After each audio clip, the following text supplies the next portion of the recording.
بسم اللہ الرحمن الرحیم۔ تمام شرکائے مجلس اور پاکستان بھر کے جلیل القدر علماء کرام، مشائخ اعظام، اسکالرز، زعماء، جلیل القدر صحافی حضرات اور اہل علم و فکر اور دیگر سامعین اور شرکاء کا شکریہ ادا کرتا ہوں کہ انہوں نے آج کی اس عظیم الشان محفل میں شرکت کی، جو علم الحدیث کے باب میں الموسوعہ القادریہ فی العلوم الحدیثیہ موسوم ہوئی۔ میں یہ عرض کر دوں، جب دیوان اقبال میں قرآنک انسائکلوپیڈیا کی تقریب ہوئی تھی، لانچنگ سیریمنی، جو 8 جلدوں میں تھا، الموسوعہ القرآنیہ الموضوعیہ، اس موقع پر میں نے ذکر کیا تھا کہ انشاءاللہ تعالی اب نیکسٹ انسائکلوپیڈیا آف سنہ آئے گا۔ اس وقت میرا اندازہ تھا کہ وہ 40 جلدوں میں مکمل ہوگا، تو میں نے اندازے کے مطابق یہی عرض کر دیا۔ الحمدللہ تعالی وہ کام مکمل ہو چکا ہے، مگر 40 جلدوں کی بجائے وہ جو انسائکلوپیڈیا آف سنہ ہے وہ 60 جلدوں پر مشتمل ہو گیا، کمپلیٹ ہو گیا۔ اس کے پورے 60 والیوم میری طرف سے مکمل ہو کے لاہور منہاج القرآن کے ہیڈ کوارٹرز پر، جو فرید ملت ریسرچ انسٹیٹیوٹ ہے، جہاں ہماری فارمیٹنگ اور طباعت کے اگلے مرحلے ہوتے ہیں، وہاں جا چکا ہوں۔ آج جس موسوعہ یہ انسائکلوپیڈیا کی افتتاحی تقریب میں آپ شریک ہیں، یہ اس 60 جلدوں پر مشتمل انسائکلوپیڈیا آف سنہ کا مقدمہ ہے۔ اس کا پہلا حصہ ہے جو 8 جلدوں پر مشتمل ہے، صرف عربی میں۔ اس کا اردو ترجمہ ابھی مکمل نہیں ہوا، انگلش ٹرانسلیشن بھی ہوگی، مگر اگلی طباعت میں جب ترجمے کے ساتھ یہ چھپے گا یہی موسوعہ، تو 8 جلدوں کی بجائے یہ 16 جلدوں پر مشتمل ہوگا،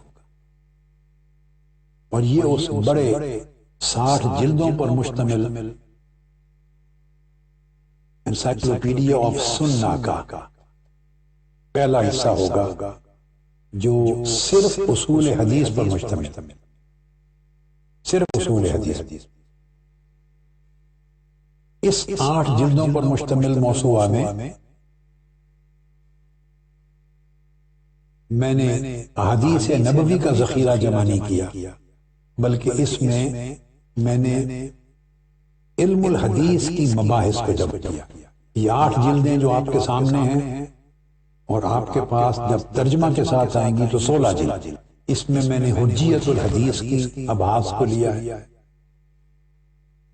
تاکہ منکرین حدیث و سنت کی طرف سے پھیلائے جانے والے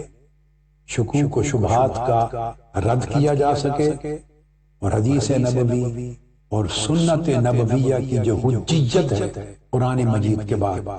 اسے قرآنی دلائل کے ذریعے ثابت کیا جائے، اور یہ چیز اسٹیبلش ہو سکے کہ احکام شرعیہ کو جاننے کے لیے، ثابت کرنے کے لیے، ماننے کے لیے قرآن مجید کی طرح سنت نبوی بھی اسی طرح لازم اور واجب،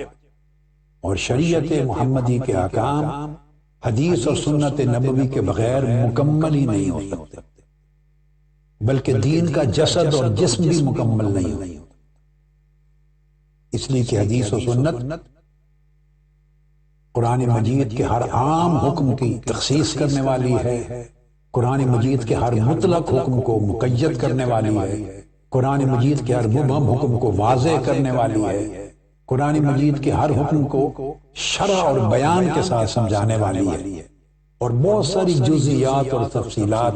جو قرآن مجید کی آیات کا موضوع نہیں ہوتی، وہ ساری جزئیات و تفصیلات حدیث اور سنت نبوی کے ذریعے ملتی ہے، تب جا کر احکام شریعہ کا وجود مکمل ہوتا ہے۔ اگر حدیث اور سنت نبوی کو الگ کر دیا جائے اور انسان یہ سوچے کہ ہم صرف قرآن مجید کے احکام پر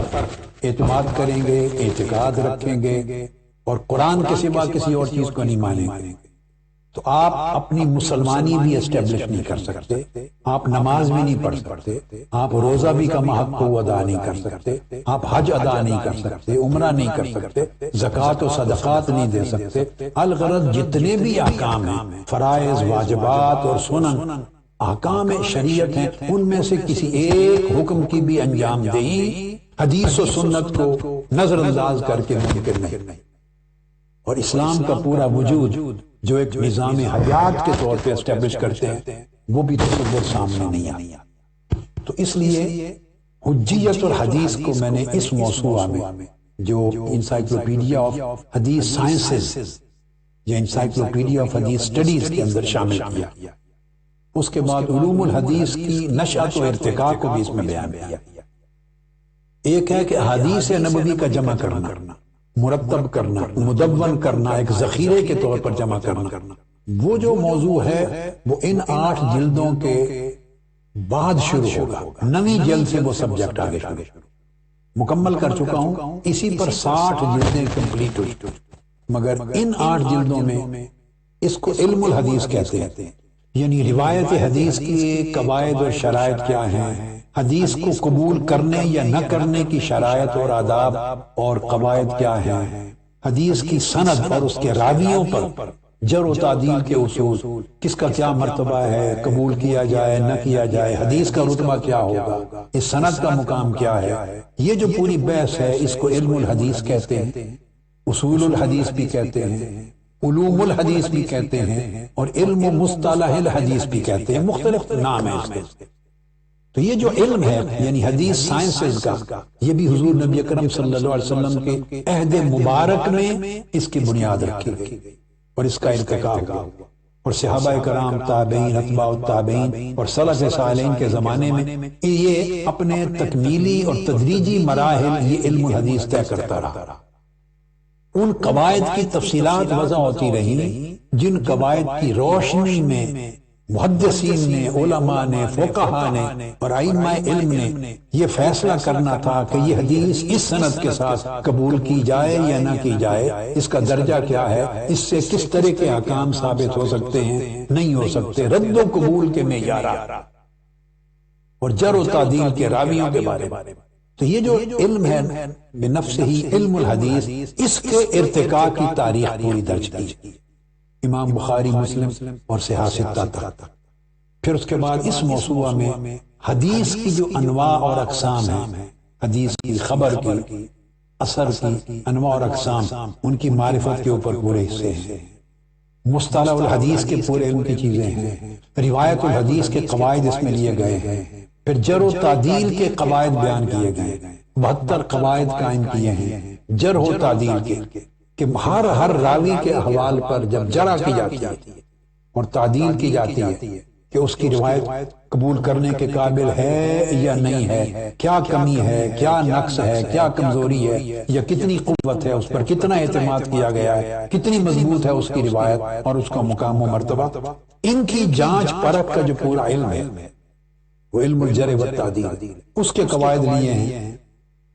پھر ایک بہت بڑا اعتراض ہوتا ہے حدیث کے حوالے سے کہ اس کی تو تدوین حضور علیہ السلام کے زمانہ اقدس کے بعد معاذ اللہ 250 سال بعد جا کے ہوئی، یعنی بخاری، مسلم، ابو داؤد، ترمذی، نسائی، ابن ماجہ کے دور کو لے لیا جاتا ہے، اور غلط فہمی کی وجہ سے اور لوگوں کی کم علمی یا لا علمی کی وجہ سے انہیں یہ تاثر دیا جاتا ہے منکرین حدیث کی طرف سے کہ شاید حدیث نبوی سب سے پہلے مرتب اور مدون ہی امام بخاری، امام مسلم اور اصحاب صحاح ستہ نے کی۔ یہ غلط ہے، ان سے پہلے کتب موجود تھی۔ تصور یہ دیا جاتا ہے کہ یہ 250 سال کا گیپ ہے، اس میں حدیث کا کوئی تحریری ذخیرہ محفوظ نہیں تھا، تو 250 سال کے اس گیپ اور خلا کی وجہ سے ہم حدیث کی حجیت کو کیسے قبول کر لیں؟ کیا پیمانہ ہے کہ یہ حدیث صحیح طور پہ منتقل ہوئی، روایت ہوئی یا نہیں؟ تو اس مغالطے کا رد کیا ہے۔ تو ایک پوری جلد حدیث و سنت کی تاریخ تدوین پر ہے حضور علیہ السلام کے عہد مبارک عہد نبوی سے لے کر امام بخاری اور مسلم کے زمانے تک، ان سے پہلے یہ جو درمیان کے 250 سال ہیں، عہد رسالت مآب، عہد صحابہ، عہد تابعین، عہد اتباع تابعین اور سلف صالحین، حتیٰ کہ امام بخاری مسلم کے آنے سے پہلے کا جو دور ہے، اس میں کم و بیش 500 تحریری ذخائر میں نے بیان کی ہیں اس کے اندر کہ حدیث نبوی محفوظ تھی، تحریری طور پر موجود،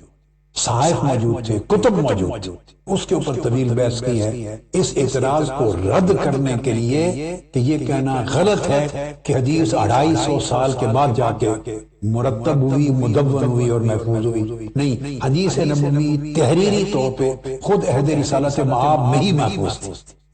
اس کے صحائف اور کتب موجود، صحابہ کرام تابعین کے پاس، اتباع التابعین کے پاس تھے۔ تو میں نے 500 کے قریب ذخائر کی، صحائف کی اور کتابوں کی نشاندہی کی ہے، دلائل اور ثبوتوں کے ساتھ کہ حدیث نبوی کسی زمانہ میں بھی تحریری طور پہ غیر محفوظ نہیں رہی۔ اور امام بخاری مسلم کا کنٹریبیوشن حدیث کو جمع کرنے یا مرتب کرنے کا نہیں ہے، بلکہ حدیث صحیح کے معیارات قائم کر کے غیر صحیح سے جدا کر کے ایک صحیح حدیث پر مشتمل ایک مختصر جامع وضع کرنے کا، وہ ایک الگ سبجیکٹ ہے، اس پر بھی گفتگو میں نے اس میں کی ہے۔ 6 کی 6 جو کتب ہیں سیاستہ کے مقام، پھر اس کے بعد اس موسوعہ کی آخری جلدوں میں اسماء الرجال کا تذکرہ اور طبقات، ان ائمہ حدیث کا ذکر کیا ہے اور ان اکابر علماء کا، محدثین کا ذکر کیا ہے جو جرح و تعدیل کے فن میں ماہر تھے، جن کے قول پر اعتماد کیا جاتا، ان کا مقام و مرتبہ کیا تھا جرح و تعدیل میں، علم حدیث میں، روایت حدیث میں، حفظ حدیث میں کتنے ثقہ تھے، کتنے معتبر تھے، کتنے معتمد تھے۔ تو وہ پھر 1000 کے قریب ایسے افراد کو چن کر ایک فہرست مرتب کی ہے کہ یہ وہ لوگ ہیں جنہوں نے ان تمام صدیوں میں حدیث کی جو روایت ہے اس کی ثقافت کو برقرار رکھنے کے لیے ایک پہرے داری، اور بھی بہت تھے، مگر ان میں سے اعلیٰ ترین اور عمدہ ترین مقام رکھنے والے لوگوں کو چن کر 1000 کی فہرست لے اور ان کے احوال بیان تاکہ نقد و جرح میں ان کا مقام کیا۔ یہ جو پورا کام ہے اور اس طرح کی اور بہت ساری مباحث ہیں جو ان 8 جلدوں میں مشتمل ہیں۔ یہ موسوعۃ السنہ جو انسائکلوپیڈیا آف سنہ، جیسا کہ میں نے عرض کیا 60 جلدوں پر مشتمل ہے، مکمل ہو گیا ہے۔ تو یہ اس کی پہلی 8 جلدیں ہیں، علم الحدیث کا موضوع ہونے کی وجہ سے اس کا درجہ اس 60 جلدوں کے انسائکلوپیڈیا کے مقدم ہے، اور علاوہ اس کے وہ جو بڑا موسوعہ ہے 60 جلدوں کا، اس میں ایک 4 جلدوں پر مشتمل پوری کتاب ہے، یہ اسی کے اندر اس میں جو حضور علیہ السلام کے اخلاق حسنہ پر مشتمل ہے، الروض الباسم من خلق النبی القاسم۔ پھر اس کے بعد مختصر الجامع الکبیر، یہ اسی بڑے موسوعہ یعنی بڑے 60 جلدوں پر مشتمل انسائکلوپیڈیا آف سنہ کے حصے امام جلال الدین سیوطی کی الجامع الکبیر کا اختصار کیا ہے صرف احادیث صحیحہ اور احادیث حسان لے کر۔ پھر اس کے بعد ایک جامع السنہ ہے، ایک بڑی کمپریہنسو ورک ہے، لگ بھگ 14-15 جلدوں پر مشتمل ہے، وہ اس کا حصہ ہے۔ پھر جامع الاحکام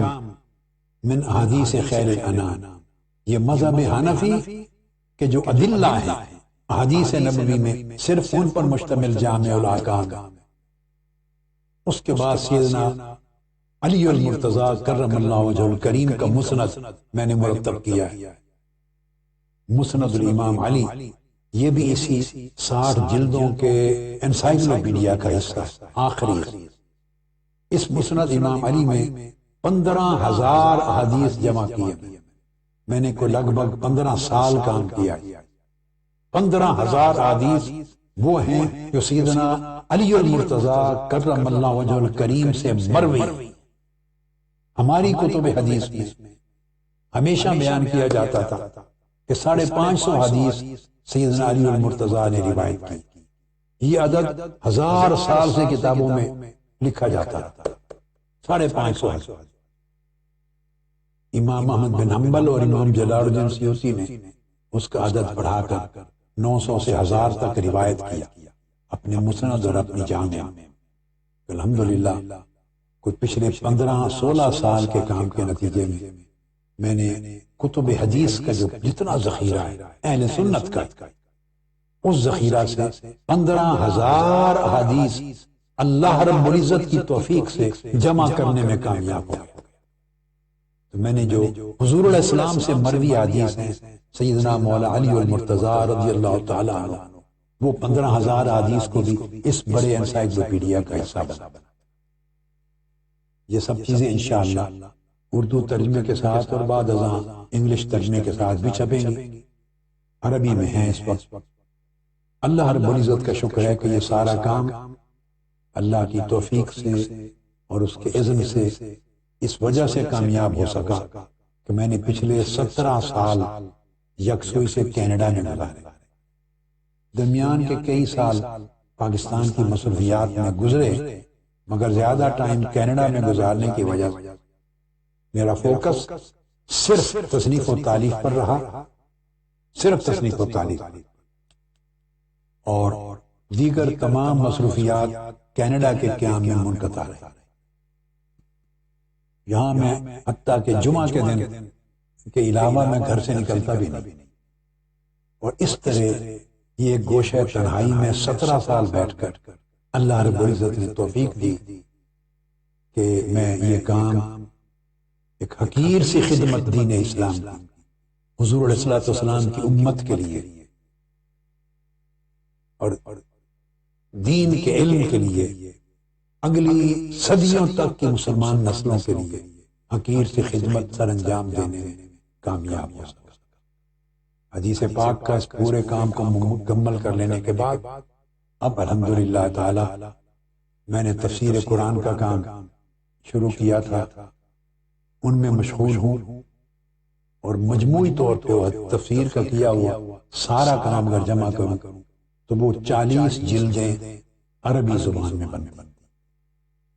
اگر اس کا اردو ترجمہ پھر اکٹھا نہیں چھاپ سکیں گے، ورنہ تو 80 جلدیں بن جائیں گے۔ اردو ترجمہ الگ چھپ جائے گا، مگر اس کے چونکہ 4 مختلف مناہج ہیں تو ان کو بھی 4 حصوں میں کر کے چھاپیں گے، تاکہ 4 الگ الگ تفسیریں لگیں اور اکٹھی 40 تفسیروں کو لینا، رکھنا، پڑھنا یہ بوجھ فیل نہ ہو۔ تو ان میں اگر 4 تفسیریں الگ چھپیں تو کسی ایک تفسیر کے ایک صفحے کا بھی دوسری تفسیر کے ساتھ تکرار نہیں ہوگا۔ یہ بالکل مختلف مناہج پر 4 تفسیریں لکھی، مجموعی کام 40 جلدوں۔ الحمدللہ تعالی آج کل ان کی مراجعت اور پھر مباحث میں توسیع کا کام ہو رہا ہے، اور جلدی مرحلہ وار طباعت میں وہ چلا جائے۔ کچھ چیزیں آلریڈی طباعت میں کئی جلدیں دے دی، اور پھر اس کے بعد آخری کام جو ان دنوں میں شروع کر دیا ہے وہ صحیح بخاری کی شرح انشاءاللہ تعالی، یہ بھی عربی میں ہے، بعد میں ترجمہ ہوگا۔ یہ تقریباً 25 جلدوں میں ہوگی صحیح بخاری کی شرح۔ اس کا 50% کام آلموسٹ میں نے کر لیا ہے، باقی کام جاری ہے، اللہ پاک نے چاہا تو اس کی بھی تکمیل ہو جائے۔ میں اللہ رب العزت کے حضور شکر ادا کرتا ہوں بڑی عجز اور انکساری سے، جس نے توفیق دی، کرم کیا۔ میں اس قابل نہ تھا نہ ہوں، بالکل بے بدعت، بے کس، بے نوا شخص، جس میں کوئی اہلیت و صلاحیت اس عظیم رب کے دین کی خدمت کی نہ تھی۔ یہ اس کا کرم ہے، اس نے چنا اس نوکری کے لیے، اپنی بارگاہ سے توفیقات مرحمت فرمائی، اس قابل کیا الحمدللہ تعالی کہ حضور علیہ السلام کے دین اور امت کی یہ حقیر سے خدمت کرتا رہا۔ اللہ رب العزت اسے قبول فرمائے۔ میں باری دیگر ان تمام علماء، اسکالرز کو اور تمام شیوخ اور مشائخ کو اور زعماء کو اور معزز مہمانان گرامی قدر کو اور اسپیکر بار دیگر شکریہ بھی ادا کرتا ہوں، اس مجلس میں خوش آمدید بھی کہتا ہوں۔ میں نے صرف اس کا ایک مختصر سا تعارف پیش کر دیا ہے، علاوہ کسی موضوع پر میں گفتگو کرنے کا ارادہ نہیں رکھتا۔ اللہ تبارک و تعالی ہم سب کے حال پر رحم فرمائے، پاکستان پر اور پورے عالم اسلام پہ۔ والسلام علیکم ورحمۃ اللہ وبرکاتہ۔